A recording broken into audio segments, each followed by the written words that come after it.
क्या आपको पता है कि आए दिन जंतर मंतर पर कोई ना कोई अभियान देखने को मिलता है। उसी कड़ी में आज महाराष्ट्र से चलकर के एक नौजवान आए हुए हैं जो संविधान साक्षरता अभियान साइकिल यात्रा जलगांव महाराष्ट्र से दिल्ली राष्ट्रपति भवन तक एक 6 नवंबर से 26 नवंबर तक चले हैं। जो मुकेश कुरील नाम है, इनका कहना क्या है, संविधान में क्या दिक्कतियाँ हैं, या जो साक्षरता की बात करते हैं, संविधान बचाने की बात करते हैं। क्या लगता है कि पूरे देश के लोग अभी 75 वर्ष होने के बावजूद भी संविधान की विसंगतियां नहीं समझ पाए या अच्छाइयां उनके तक अभी तक नहीं पहुंच पाई? क्या कहेंगे? सर, मैं यही कहूँगा कि संविधान ही हमारे कई लोगों तक नहीं पहुँचा है या हम संविधान तक नहीं पहुँचे। मैं जो 1900 किलोमीटर घुमा हूँ, वहाँ से मैंने यहाँ मैं लोगों को सवाल पूछता था कि आपको पता है देश का संविधान कैसा है, तो बहुत से लोगों ने बताया कि हमें संविधान पता है कि संविधान कैसे देश चलता है, लेकिन संविधान दिखता कैसा है, ये बुक के स्वरूप में है, मुझे पता नहीं। तो ये सवाल मुझे बहुत पहले से ही ध्यान में था कि अनेक लोगों को नहीं पता, तो इसीलिए हमने सोचा है कि क्यों ना हम संविधान के बारे में प्रचार प्रसार करें और संविधान पढ़ने के लिए हम सभी को एक विनंती करें कि आप स्वयं संविधान पढ़ें और संविधान को खुद जानें कि संविधान में विसंगति क्या है या आपका समर्पण क्या है। बहुत बड़ी बात निकल के आ रही है। जिस प्रकार से बाबा साहेब की तस्वीर पूरे देश में देखी जाती है, जो संविधान की पुस्तक उनके हाथ में मिलती है, जहां मान्यवर कांशीराम और बहन मायावती रामविलास पासवान जैसे नेताओं ने पूरे देश में एक योजना सा फैला दी थी कि बाबा साहेब के ही संविधान लिखे हैं, बाबा साहेब की ही देन है कि आज हम सुरक्षित हैं।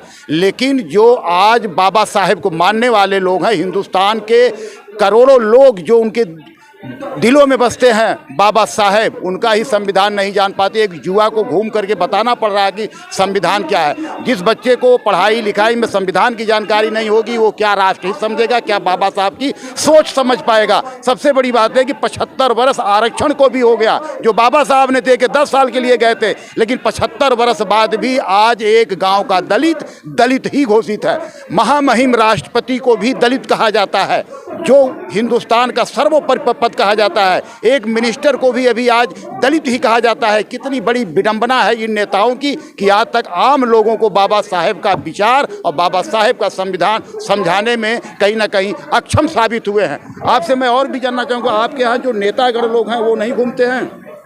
सर, घूमते, लेकिन संविधान की प्रतियां लेके कोई नहीं घूमता। सभी क्या संविधान की कस्में खाते हैं, संविधान के बारे में बातें करते हैं, लेकिन मेरा मानना है कि हम व्यक्तिगत नागरिक क्यों नहीं संविधान पढ़ते। तो हमारी विनंती नेताओं से नहीं है, किसी सिस्टम से नहीं है, हमारी विनंती सामान्य लोगों से है कि हम लोग संविधान पढ़े। देखो, कोई भी देश है ना बिना नागरिक के नहीं बन पाता। नदियाँ है, ये सब पर्वत है, ये सब नैसर्गिक प्रकृति, लेकिन जो है इंसान, वो है जो उस देश की सही संपत्ति इंसान है, और वो नागरिक अगर संविधान नहीं पढ़े तो वो अपूरा नहीं। आपका एजुकेशन कहाँ तक है? सर, मैं ग्रेजुएशन किया है मैंने लॉ में पिछले साल। मैं आपसे एक जानकारी लेना चाहता हूं कि जब आपके देश का कोई भी संवैधानिक पद पर शपथ होता है तो वहां एक प्रश्न लिखते हैं कि मैं पद और गोपनीयता की शपथ लेता हूं। वो गोपनीयता का अर्थ क्या है? उनके सामने वाले जो भी विषय आएंगे, जो देश के हित से संबंधित होंगे, वो उनके तक ही सीमित रहेंगे। अगर जहां बताना है वहीं बताएंगे, अदरवाइज नहीं बताएंगे वो उसको। तो कभी आपने किसी नेता से पूछा? सर नहीं सर, मैंने किसी नेता के नहीं पूछा। ये पद और गोपनीयता ही अभी हमारे हिंदुस्तान के लोग नहीं समझ पाए, जिसको हर संवैधानिक पदाधिकारी उसका शपथ भी लेता है। तो देखने की बात है कि आगे आप कितने युवाओं को समझा पाएंगे, लेकिन आपकी जो कोशिश है वो बहुत बड़ी अच्छाई है। जो आप एक साइकिल यात्रा करके इतने दूर से महाराष्ट्र के जलगांव से आए हैं और दिल्ली के जंतर मंतर पर बैठे हैं, आप एक युवाओं की बड़ी सोच है। क्या कर पाएंगे तो अभी देखने की बात है, लेकिन आपकी कोशिश को सलाम करता है जनसंसद न्यूज़।